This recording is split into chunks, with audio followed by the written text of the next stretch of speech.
I am one of the fortunate ones who managed to get a hold of an R40 by Nitecore.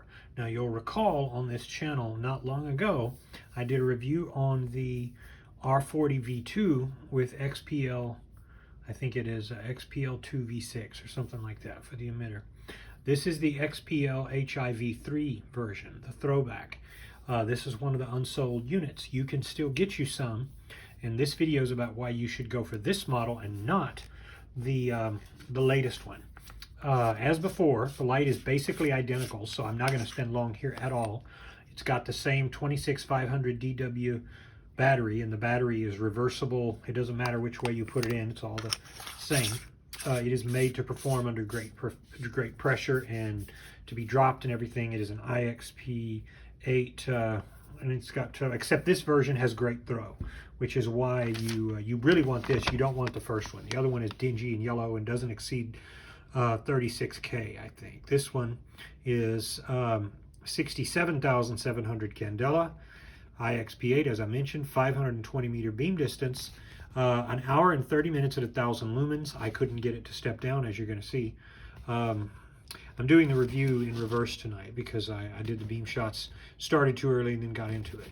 420 lumens for 4 hours 30 minutes, 200 lumens for 10 hours and 30 minutes, 32 hours at 50 lumens, and a 1 lumen for 1,000 hours. There you go, you junkies who love super low modes. Oh, the mode is not low enough. All right, well, knock your heart out. Here it is.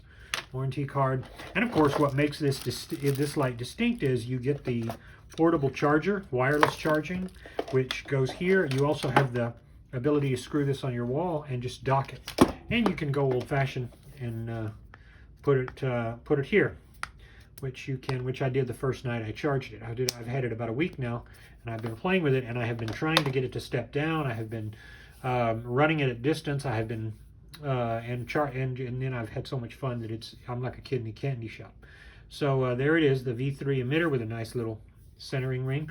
This is like all of Nitecore's products, they are pretty much close to flawless, if not flawless. I'm so happy with it. Now let's go out and have fun.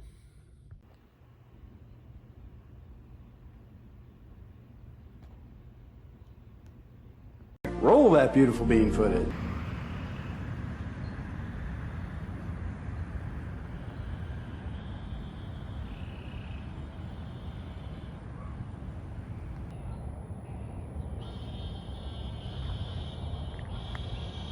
I'm gonna have to do these over. It's still too bright out here, but damn it. After my run, I figured I'm not gonna be able to resist.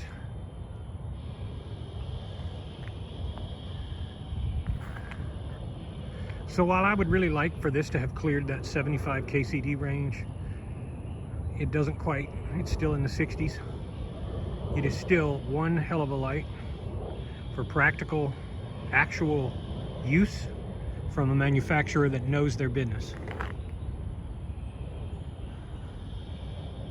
Doesn't get in unreasonably hot, doesn't ever flicker or have switch trouble, and has a very respectable body. I would like to have seen them do a polymer coating on the top, the front, and the back, so that when you drop it, it won't scar it up, because the way it holds its weight for its size is kind of odd. You know, it feels kind of like it would really scrape it very badly.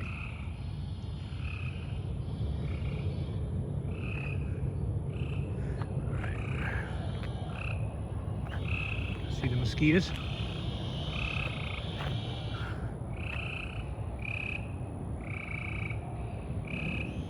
No, it's just too light. I'm gonna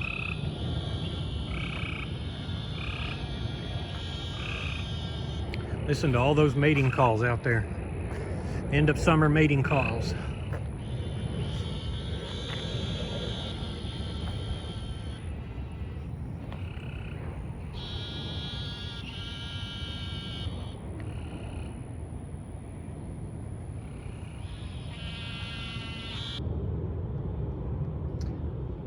That house down there is about 160 meters.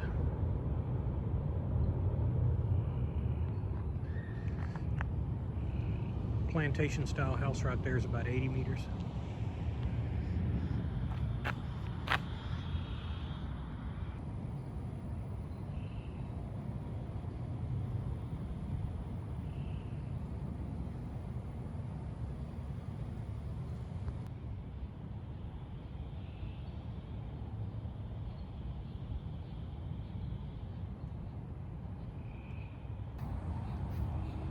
Here we are down at the park.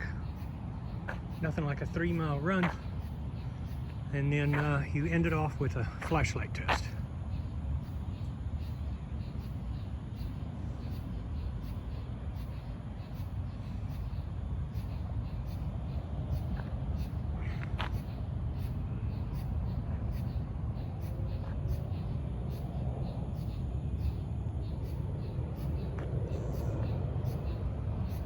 I am impressed.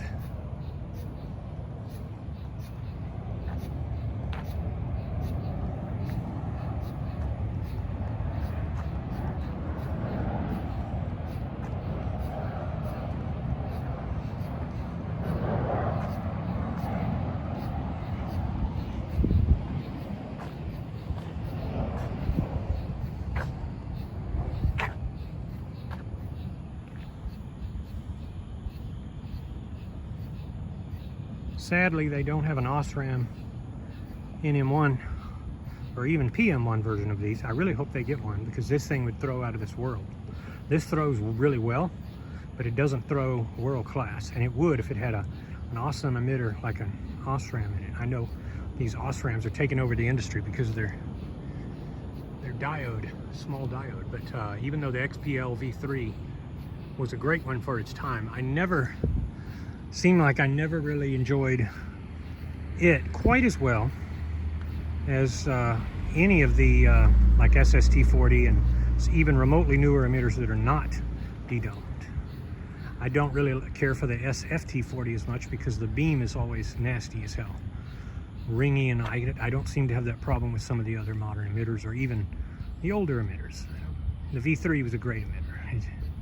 Let's try going to the lower modes. So here's the lowest mode. Up close, you would enjoy some nice work with it. It'll throw out to about the drain there. There it is going across the street. I can barely see it with my eyes, and just like you can. Next mode, I can easily see that. That's very useful. Could run it a long time. Look at all those modes, and now it's back on high. So you got 5 super duper useful modes. If you click here, it gives you some kind of a battery alert, which I think is useless because I don't know what to make of that.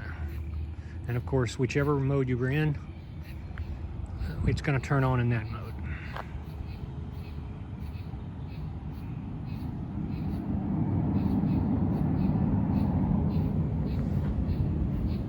Definitely a great spotter and a great one to add to your collection, and especially now that you can get it, it's under $100. For a while it was well into close to $140, $150. Now you can get it for just $100 or $80, $83, $82 on Andrew Amanda.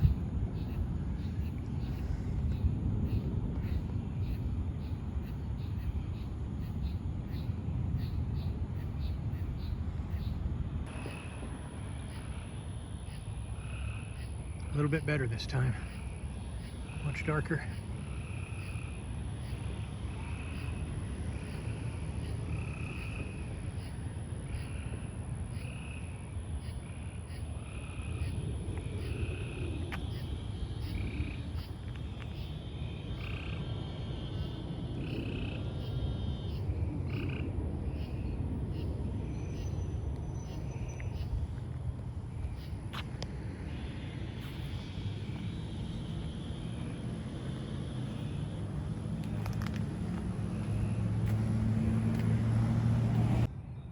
It's been run for about 20 minutes here on the way back, and it is hot, but again, I can still hold it without problems, and it has not stepped down at all.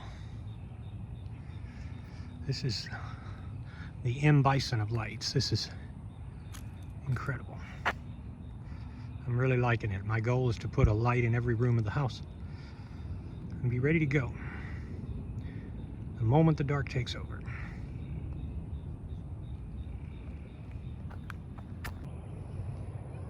So it's 108 meters, I believe, to that tree right here. 98 to 108, I don't remember. I have figured that out based on using the Google Maps or I forget now, one of the tracking apps, the walking apps, and I deducted and made a calculation.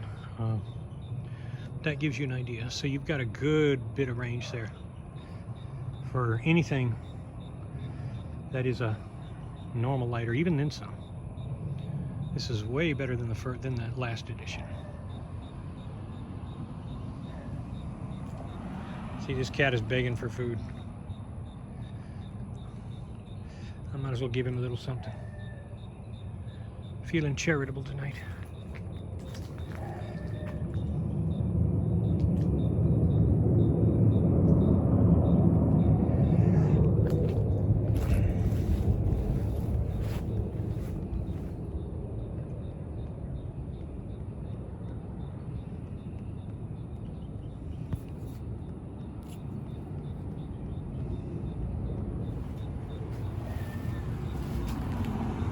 All right, my friends, I believe it is time to bid you adieu and say goodnight.